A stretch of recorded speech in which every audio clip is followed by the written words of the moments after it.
Joining me now with a reaction, Harmeet Dillon, attorney and member of the Trump 2020 Advisory Council, Matt Schlapp, chair of the American Conservative Union, and Joel Rubin, former Deputy Assistant Secretary of State under President Obama. Great to see you all now on a Friday night. Joel, I want to start with you. Now, the left is accusing Trump of some grand cover-up. Now, why would he urge the Attorney General to declassify all this information if there were all these nuggets and bits and pieces that were going to incriminate him or anyone in his campaign?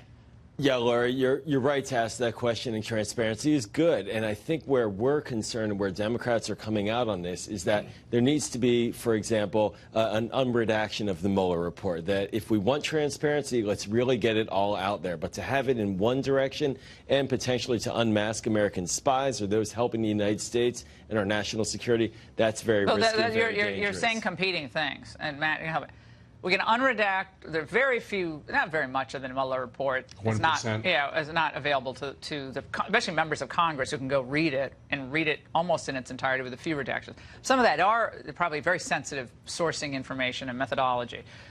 But this is kind of wild. I find this to be weird because I remember the Democrats when they're all like, you got to get the man, and the man's going to keep info for us, and the FBI is going to hurt the regular people. And now it's the shoes on the other foot here. Now they're the big defenders of the spying agencies, regardless of how much power they have. Yeah, and it really, I think you started off talking about how we're trying to heal the rift. You heal the rift by exposing what happened under the Obama-Biden at the end of their term, what was done against their political opponents, why did they let loose the FBI and other agencies to go after their political opponents. Let's put it all out there. By the way, Laura, if they have good answers, then let's move beyond this. And I think that is the key in all this, which is somehow we skipped over the Obama wrongdoing, moved right to faux Trump crimes, and we've been stuck on this Russia collusion thing. It's time to get to the real story. Well, John Kerry is one of the people who's mentioned in some of the stories about the circle. There was a very tight circle they kept. Harmeet, I want you to chime in here. We learned more about how they met and how they discussed the origins of this probe and their concerns about Russia in the election. So initially it was Brennan, Clapper, Comey, and I'm missing one. Brennan, Clapper, Comey, and Lynch, Loretta Lynch. So it was very tight. Then it expanded and included Vice President Biden, Kerry, and Ash Carter, and I guess the President of the United States was eventually brought into the loop. This is fascinating, how we're learning how Brennan would brief the president and keep the info out of the daily intel briefing. That came out in the New York Times today.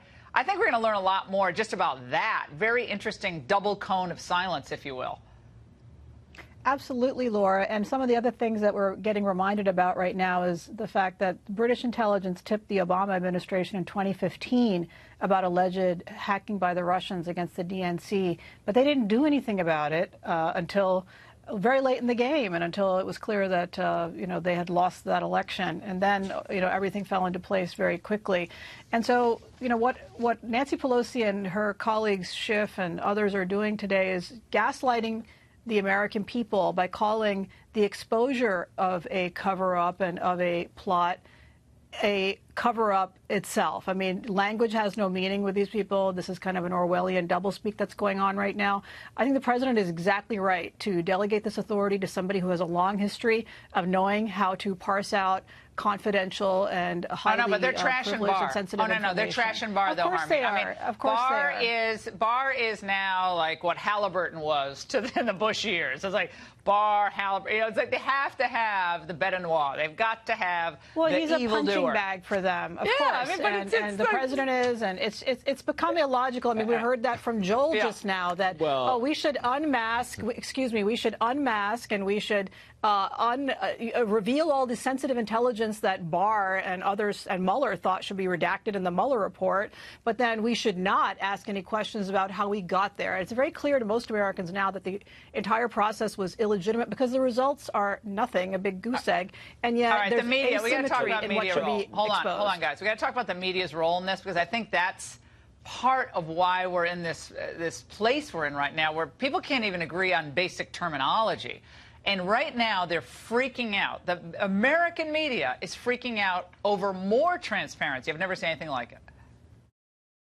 Donald is obviously melting down. There's no doubt he's every bit as unhinged as he was during the heat of the Mueller investigation. Barr has proven himself, in my humble opinion, sort of the trained seal of the administration. The idea of giving William Barr the power to declassify all of the material within the intelligence community is really unprecedented.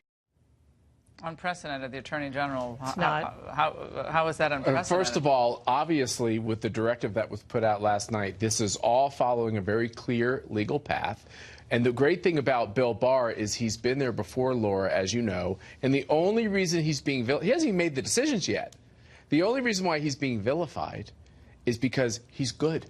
And they know he's good. And they know he's going to make sound decisions. And they know that when they haul him up in front of the Senate and the House to ask him questions, he just plays games with them. He multitasks. He like plays with paper clips while he answers their questions. It's like, is this all you have? He's really ready for this. I mean, God bless them, but I mean, there's just no match for Bill Barr. I mean, sorry. If you have a table against like a champ versus like they're not good enough player. to get on the ride. All right. But even Mueller said himself that Bill Barr, his letter and the way that he explained and described the report was inaccurate. And no, he didn't say that. On the call that was transcribed in the notes, it said that was he didn't say he got it wrong in the conclusion.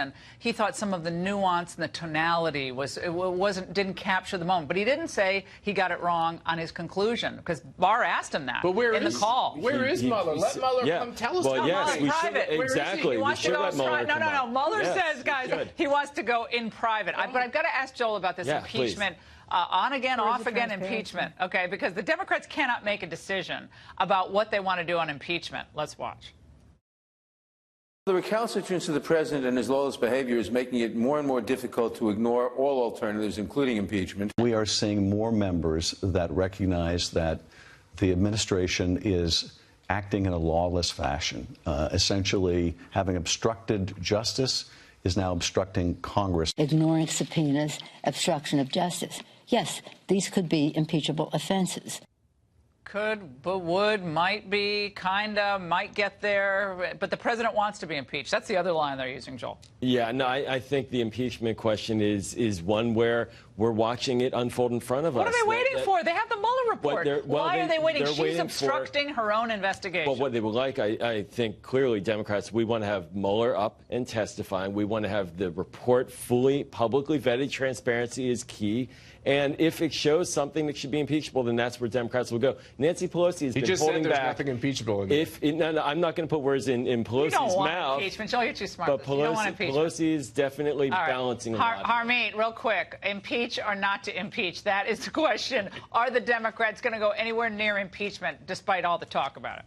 Well, they shouldn't. You know, there's been a lot of mockery made of Nancy Pelosi and some of her hesitation over this issue, but she's quite smart and she doesn't want to do it. She's being pushed to do it, however, by her unruly left-wing caucus, and ultimately they may end up there, but it would probably be over her objections. It's going to be a political disaster for the Democrats. They shouldn't go there, but as a supporter of the president, you know, if they do, I think it's actually going to strengthen his hand. All right, panel, thank you so much. And up next.